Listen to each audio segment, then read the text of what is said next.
Bem, continuando o vídeo, o que é que eu vi na segunda parte? Vi uma melhoria significativa. Pronto, houve essa mudança do Nuno Santos. O Nuno Santos penso que compreendeu melhor as ideias do treinador, aquilo que era pedido para a segunda parte. E apresentámos outro nível futebolístico, apresentámos outra qualidade com bola, sobretudo nos momentos em que recuperávamos a bola e tínhamos bola. Tivemos muito mais bola na segunda parte do que na primeira parte, em função das circunstâncias do jogo, que eu já aqui escalpelizei de certa forma na primeira parte, detalhei. Na segunda parte, penso que tivemos uma melhor circulação da bola, fomos mais rápidos e tivemos um pouco mais de dinâmica, colocámos um pouco mais de intensidade no jogo e o jogo foi um bocadinho para, nesse aspecto, um bom relevado, que é o relevado do estádio do Cidade de Barcelos, um relevado em boas condições, que deu a esse nível boas garantias para uma prática de um bom futebol, embora na primeira parte não parecesse, mas muito mais por aquilo que os jogadores não deixaram e por aquilo que a terceira equipa de arbitragem, a terceira equipa que interviu neste jogo, que foi a equipa de arbitragem, também não permitiu. Que foi que deixasse o jogo ter uma cadência e tivesse fosse um jogo fluido em certa medida. E isso não houve quem não permitisse isso nos primeiros 45 minutos.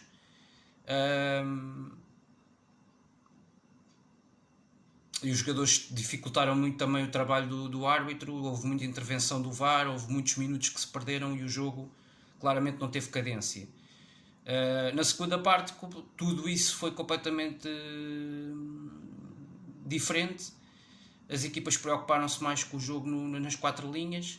Houve os ajustes táticos dos treinadores, provavelmente ao intervalo houve tempo para esclarecer uma ou outra situação. E o jogo foi completamente distinto na segunda parte.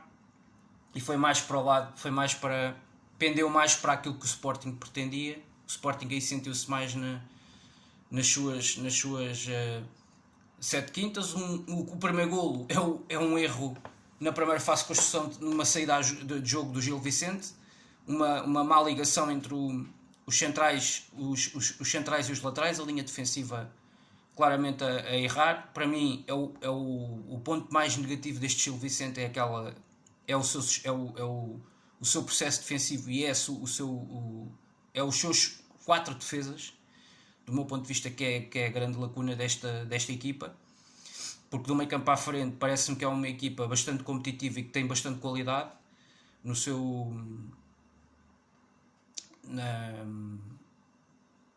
em todas as suas dinâmicas e em termos individuais, a qualidade individual e técnica dos seus respectivos atletas, com um treinador que até tem boas ideias de jogo, mas com uma defesa que me parece a mim que mete bastante água e que nem sempre funciona bem na ligação de jogo. Por vezes são bastante lentos na primeira fase de construção e os adversários deste nível, com a qualidade de Sporting, de Futebol Clube Porto, Benfica, evidentemente que aí conseguem, se conseguirem ler bem o que é que o adversário pretende fazer, se pressionarem alto, vão condicionar claramente a primeira fase de construção da equipa. Também a equipa um pouco mais foi ficando um pouco mais desgastada, parece-me a mim, na segunda parte. O Gil Vicente nunca lidou muito bem, mesmo depois do intervalo e dos ajustes que o Ricardo Soares quis fazer na equipa. Nunca lidou muito bem com a perda do Fujimoto. Portanto, percebeu-se claramente que com a expulsão de Fujimoto a equipa ficou bastante desequilibrada a todos os níveis e acho que no seu setor defensivo notou-se mais. Mas obviamente o Sporting não tem essa responsabilidade, até porque também ficou depois sem o Neto e o Sporting lidou melhor com o facto de ficar reduzido a 10, até porque já tinha experimentado isso na era Amorim o ano passado, por exemplo, quando o Gonçalo Inácio foi expulso em Braga, já este ano em Braga também com o Mateus Reis. Já tivemos jogos em que já ganhámos os jogos a jogar reduzidos a 10 e aconteceu o ano passado e já este ano em 2 jogos a jogar fora de casa. Só não aconteceu em Famalicão o ano passado, aí acabámos por empatar o jogo, mas foi um jogo com tantas incidências e foi assim um jogo parecido com este de ontem. Enfim, o jogo depois foi, o Sporting faz o golo, o Gil Vicente praticamente no primeiro erro que tem na segunda parte oferece a bola ao Sporting e o Sporting cria o Nuno Santos muito bem, vai por ali fora, consegue-se antecipar a defesa para quem a bola ia e na primeira fase de construção do Gil Vicente, uma perda de bola ali à entrada no balcão da área é a morte do artista contra uma equipa de Sporting que tem os tais três elementos na frente de ataque que combinam muito bem entre eles. Há dinâmicas ofensivas claramente pré-estabelecidas e há uma coordenação na frente de ataque e depois há a qualidade individual dos jogadores, há a capacidade de remate, há toda essa espontaneidade e há depois o trabalho que é feito nos treinos, obviamente que os jogadores também trabalham esse aspecto, o aspecto da finalização, o aspecto da concretização, da definição do momento, do timing do passe, etc. Quando é que deve fazer o passe, se é o momento ideal, exato para fazer o passe.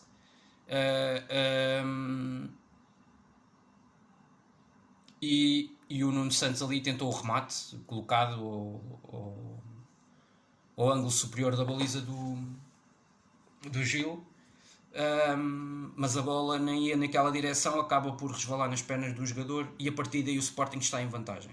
O guarda-redes acaba por ser traído pelo movimento da bola.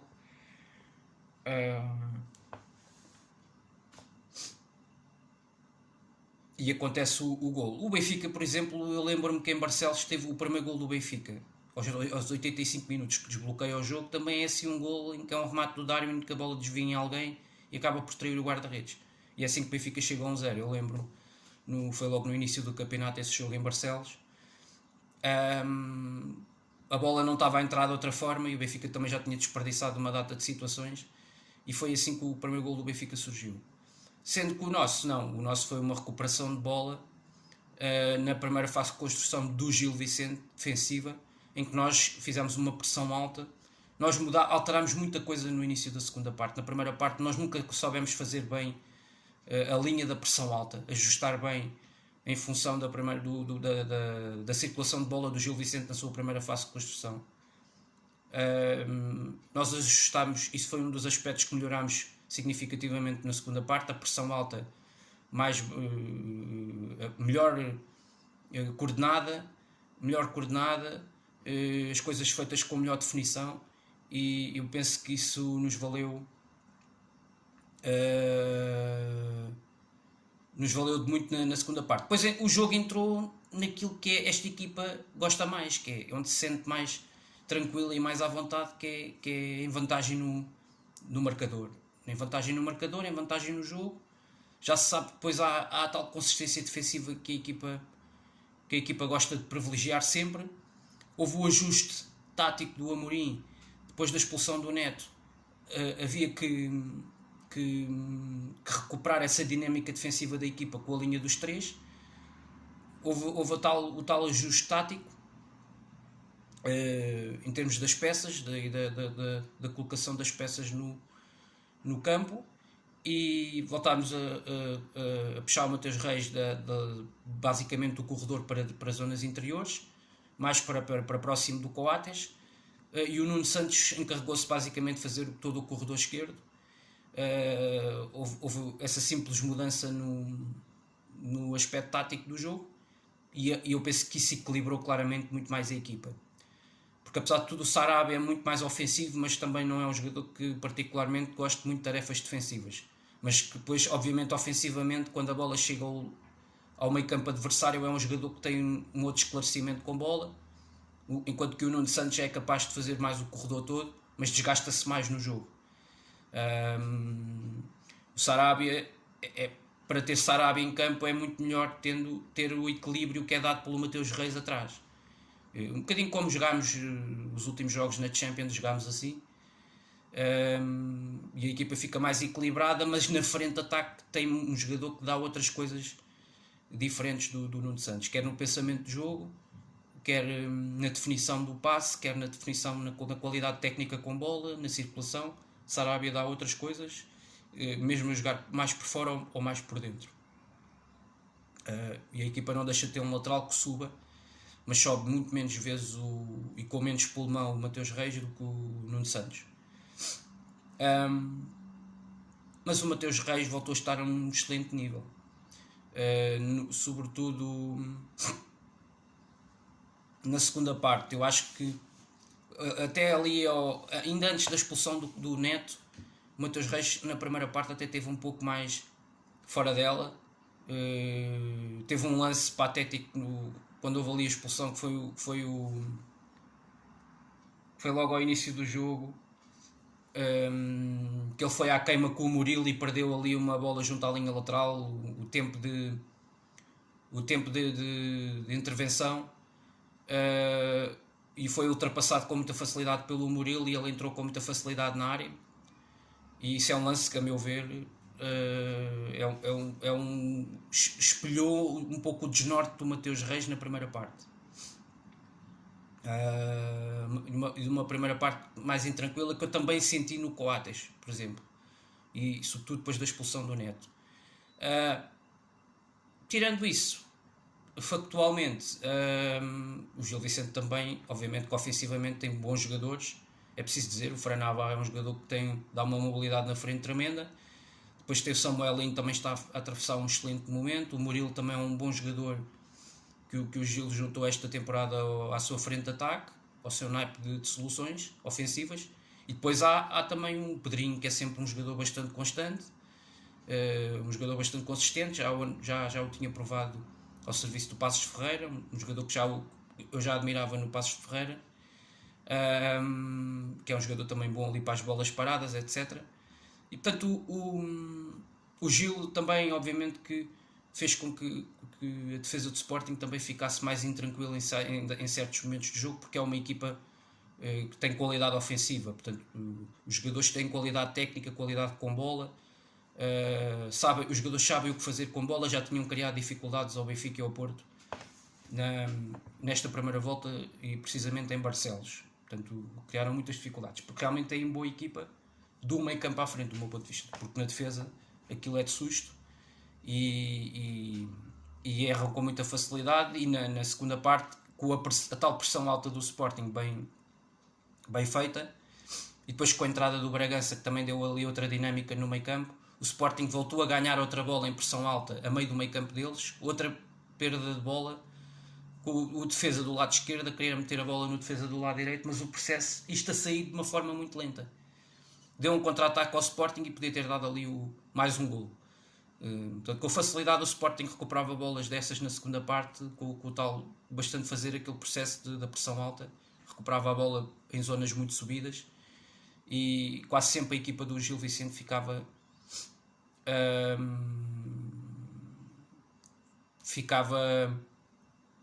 facilmente 1 contra 3 ou 2 contra 3, incluindo o guarda-redes. O Sporting quase sempre em superioridade numérica quando recuperava bolas em zonas altas, e ficava muito próximo de poder, com uma jogada depois bem delineada, bem desenvolvida, de poder ficar um jogador sempre de frente para a baliza, a poder fazer golo. Depois a execução dos remates é que nem sempre saiu bem, e ontem o Pote foi o expoente máximo dessa desinspiração individual, e estamos a falar de uma vitória que acabou por ser por 3-0, mas o terceiro golo surgiu já aos 90 minutos, aos 90 e tal minutos, e antes disso a equipa na segunda parte teve mais 3 ou 4 situações, em que muitas delas com recuperação de bola em zonas subidas no terreno, com a tal pressão, com a tal linha da pressão alta bem feita, que na primeira parte nunca sucedeu, e nunca foi feita com sucesso. E aconteceu na segunda parte, a equipa recuperava muitas bolas e foi assim que teve a possibilidade de criar várias situações. Na primeira parte vivemos muito cruzamentos, na segunda parte também houve momentos de cruzamentos e houve momentos também de grande qualidade. Há lá um cruzamento, há lá uma grande jogada já com o Daniel Bragança em campo, para mim é o melhor jogador da segunda parte, de longe,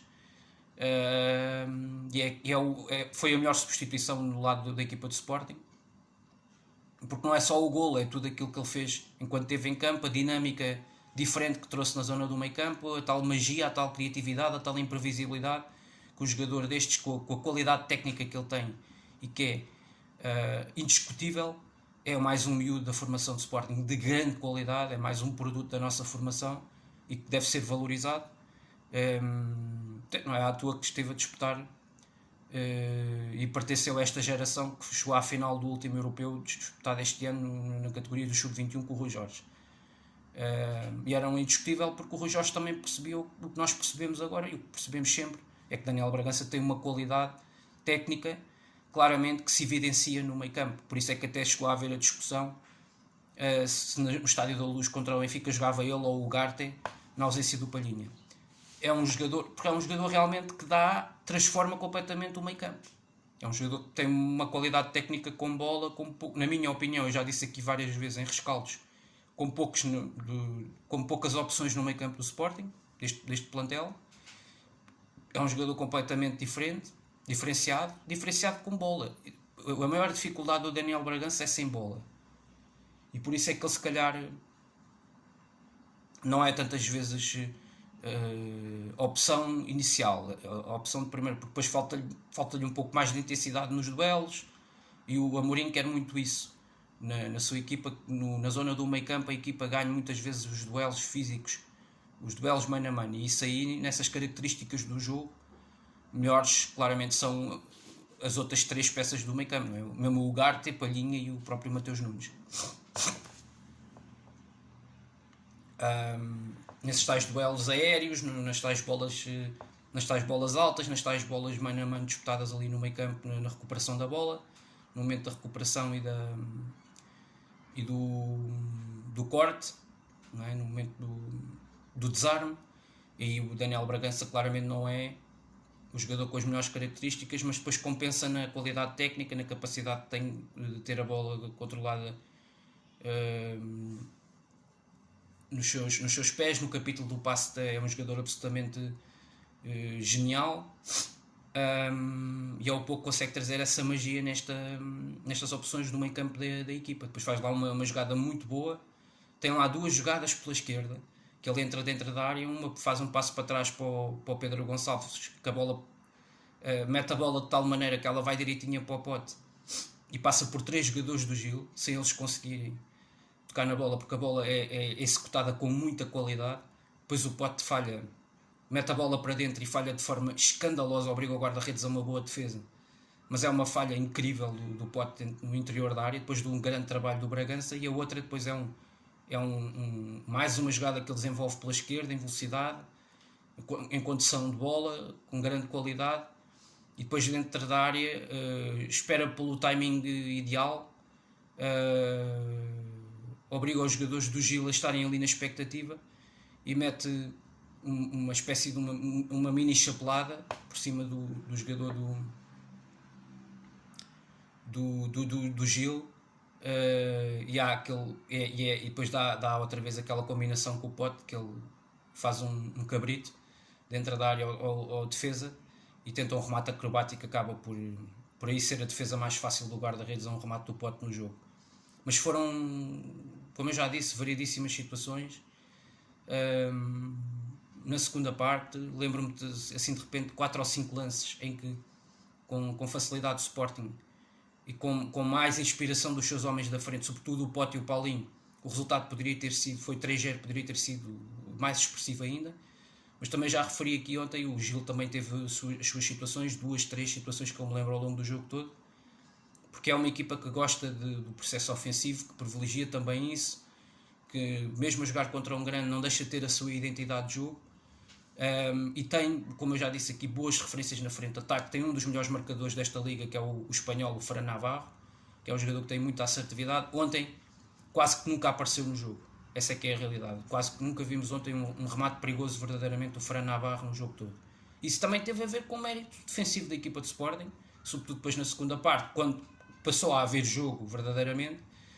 O jogo entrou claramente numa outra dinâmica, e o Sporting, a partir do momento em que faz ali o 2-0, que é mais um remate do Pote, que a bola desvia no Inácio e acaba por entrar na baliza, que é um lance também ali, também um pouco esquisito. Depois há um outro lance que o Sporting volta a recuperar uma bola em zona alta, uma boa jogada do Esteves na direita, mete a bola no Pote, o Pote combina com o Paulinho, ali todo ainda meio desengonçado à entrada da área, faz ali um remate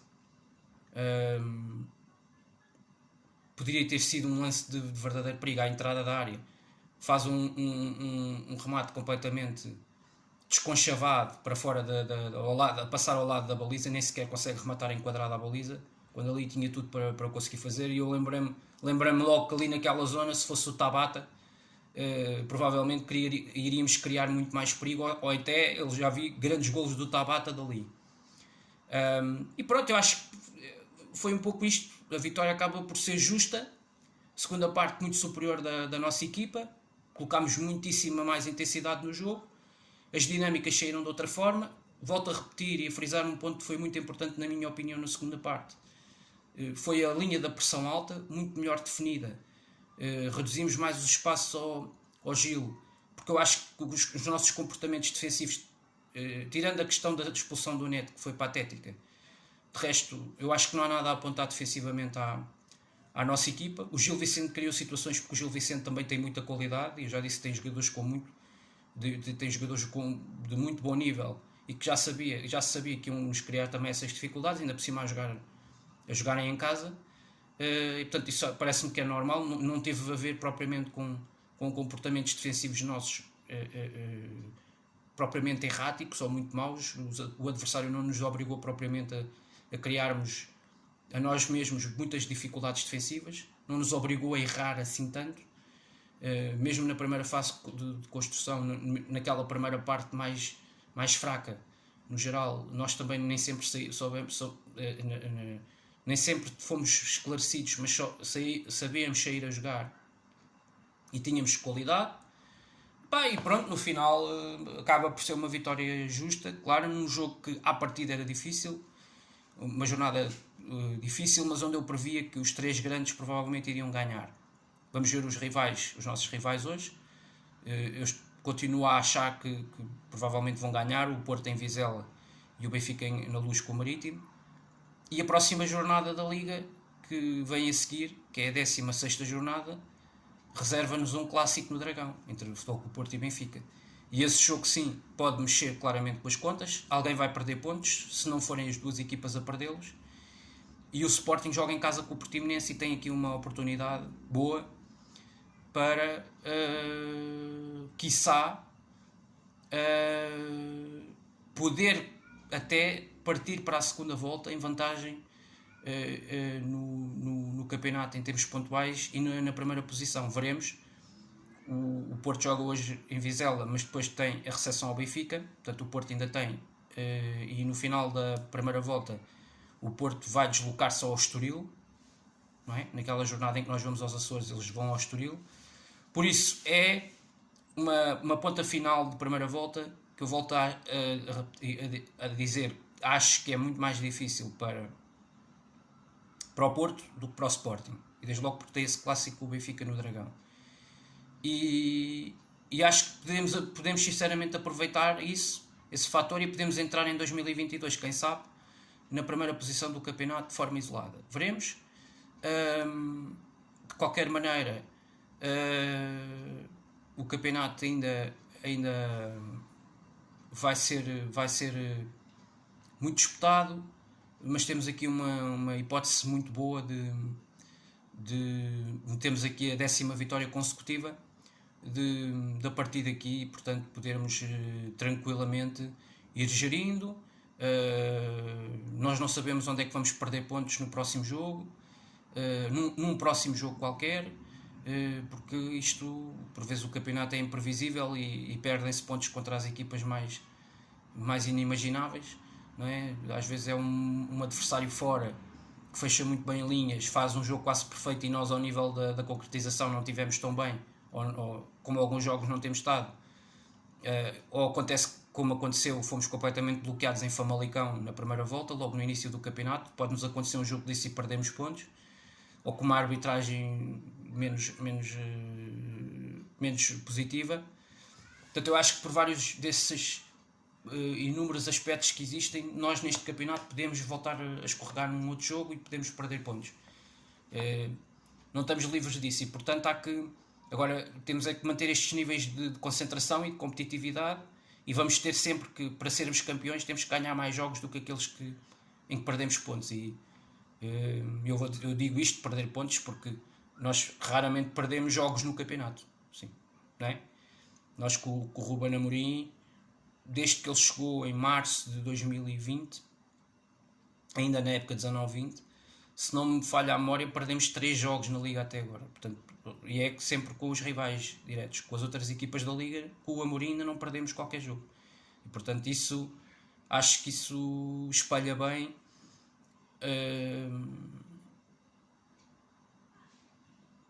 a competência e o nível a que nós chegamos com este treinador. Acho que isso é por demais evidente. Depois a qualidade do plantel e sobretudo do nosso 11 base. Temos claramente 13 ou 14 jogadores de um nível muito, muito, muito acima. E que para o nosso campeonato, alguns deles até num patamar superior, do meu ponto de vista. E portanto acho que esta era uma vitória importante num terreno que se esperava difícil, e nós temos feito, é preciso dizer, uma primeira volta fantástica fora de casa.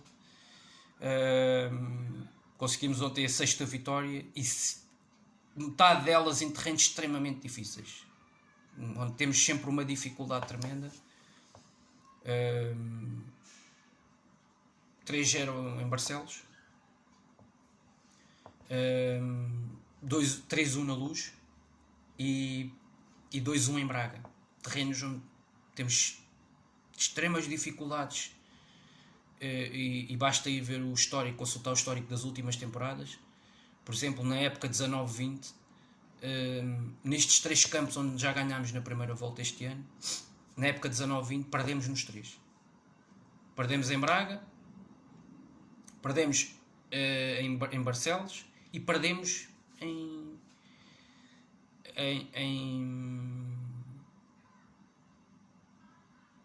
e perdemos na Luz. Por isso e estamos a falar de há 2 épocas atrás. Portanto, o histórico diz-nos claramente que estes são campos extremamente difíceis, complicados, com equipas, com adversários pela frente que são adversários de qualidade e que são adversários de bom nível, que também têm bons treinadores, bons jogadores, bons atletas. E na realidade, e fomos ganhar 1-0 ao Estoril, que tem sido uma das revelações também da Liga. Por isso, já tivemos jogos fora em 3 ou 4 campos extremamente difíceis, mesmo em Passos de Ferreira. Habitualmente, quase todos os anos, nós costumamos dizer sempre que o Passos de Ferreira, na sua casa, é sempre um jogo que no início é difícil, e a verdade é que ao intervalo nesse jogo também estávamos empatados 0-0. E foi um jogo difícil, um jogo complicado. E portanto é isto. De resto, dizer que pronto, estamos num bom caminho. Isto é tudo um processo, e agora é preciso continuar, confiança, continuar a ganhar, a vencer, e pronto, este é o rescaldo, continuar a vencer e entrar em 2022 a vencer. Tem que ser sempre esta a mensagem, e tem que ser sempre esta a ideia positiva do jogo, do futebol. Continuar a ter qualidade individual, qualidade coletiva e sucesso. Isso é fundamental. No jogo, para se ganhar títulos, é preciso vitórias, é preciso sucesso, e é preciso muito treino, muita persistência, muito trabalho tático, e continuar a ganhar, porque isto tem que ser o caminho do Sporting. O Sporting tem que ganhar muito mais vezes do que empatar ou perder. Isto tem que fazer parte da nossa habituação, digamos assim. Não pode acontecer aquilo que aconteceu há 2 anos. Foi uma época absolutamente desastrosa a todos os níveis e mal planeada desde a pré-época.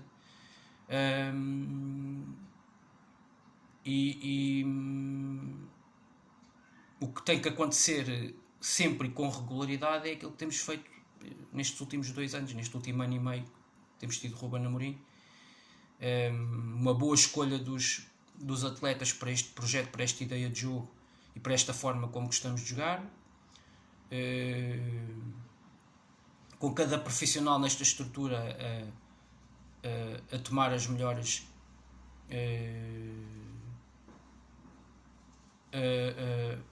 a assumirem em cada um na sua função, com profissionalismo, com categoria, a tomar as melhores decisões, e depois lá dentro no jogo o futebol a bola é redonda, são 11 contra 11, ou 12 contra 12, ou 13 contra 13 depois durante os jogos, com as substituições que os treinadores podem fazer, e no final há 3 resultados possíveis: a vitória, um empate ou a derrota. Agora é preciso competência, profissionalismo. Normalmente as melhores equipas, as que têm melhores orçamentos, melhores jogadores, normalmente ganham, estão mais próximas de somar mais vitórias do que resultados imprevisíveis. E o Sporting não pode ser um clube que faz uma temporada, faz 34 jogos com resultados imprevisíveis. Empates hoje, derrota amanhã, 2 vitórias seguidas, depois uma derrota, 2 empates. Isto não pode ser o Sporting. E portanto o Sporting tem que ser isto que temos visto agora, com o Ruben Amorim. Está definido um projeto, apostar na formação, continuar a apostar no talento, na juventude. Mas volto a frisar, como frisei no outro vídeo anterior, é preciso dizer à malta mais jovem, atenção em alguns lances, atenção em algumas situações, porque os árbitros em Portugal, com o Sporting, dos 3 grandes, é aquele que com mais facilidade se puxa do gatilho na questão dos cartões amarelos e vermelhos. E nós ontem podíamos ter acabado este jogo com 9. E acho que isso é preciso ser corrigido, esses aspectos, e isso tem que ser o Ruben Amorim e a sua estrutura técnica que tem essa função do meu ponto de vista de trabalhar esses aspectos e de melhorar esse lado, que é um lado mais motivacional, um lado mais é mais uma questão de comunicação que tem que ver com os jogadores. E os jogadores têm que meter isso na cabeça. Mesmo os miúdos que têm agora 16, 17, 18 anos, têm que estar preparados por jogar num clube grande. É isto. Tem que haver esta exigência e os jogadores têm que ser chamados à razão a esse nível. E pronto, no fundo é isto. Volta a haver rescaldo agora. Em princípio já não volta a haver rescaldo antes do Natal. Aproveito para desejar a todos, já fiz um vídeo com essas intenções, desejar a todos um bom Natal, mas volto aqui brevemente, rapidamente, portanto, aqui a desejar um Feliz Natal a todos, que desfrutem desta quadra, com as vossas famílias, com os vossos amigos, e que possam ser felizes nestas alturas e em todas as alturas, no ano todo. E ao nível do futebol, continuem a desfrutar de bons jogos, bons espetáculos, vão aos estádios se puderem. Se não puderem, se quiserem ver mais sossegados nas vossas casas, vejam. Essencialmente nós queremos ver bons espetáculos de futebol, bons jogos, queremos ver a Liga Portuguesa no topo e ver a valorização, porque afinal metemos 2 equipas nos oitavos de final da Champions, e a Europa também vai metendo os olhos depois também naquilo que é as nossas prestações, não só lá fora, como depois também vão tendo alguma curiosidade para ver o que é que fazemos cá dentro, porque ver 2 equipas portuguesas que ficam à frente num grupo de equipas como o Barcelona e como o Borussia Dortmund, evidentemente que, não é? Depois isso vai chamar a atenção desses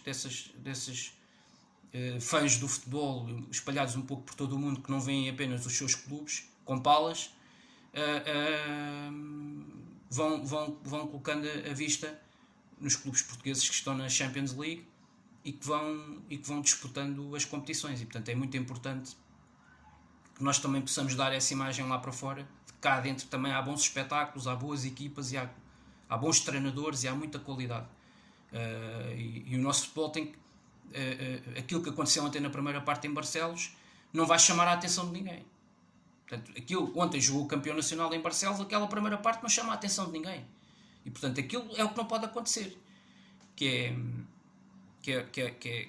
é faltas e faltinhas, é um jogo que não tem cadência, é um jogo que acaba por não ser fluido, e isso acaba por prejudicar o espetáculo. Bem, dito isto, uma boa semana para todos, um bom Natal, e vemo-nos depois no rescaldo aqui que irei fazer no dia 30, dia 29 ao dia 30, por aí, no jogo em casa que vamos ter com o Portimonense, e dou aí um Lamiré depois também, porque nessa altura vai-se disputar o clássico no Dragão entre Porto e Benfica, e depois dessa jornada 16 já teremos aqui uma situação mais clarificada sobre o nosso campeonato e em que patamares estão as coisas. Muito obrigado a todos, um resto de um bom domingo e saudações leoninas a todos.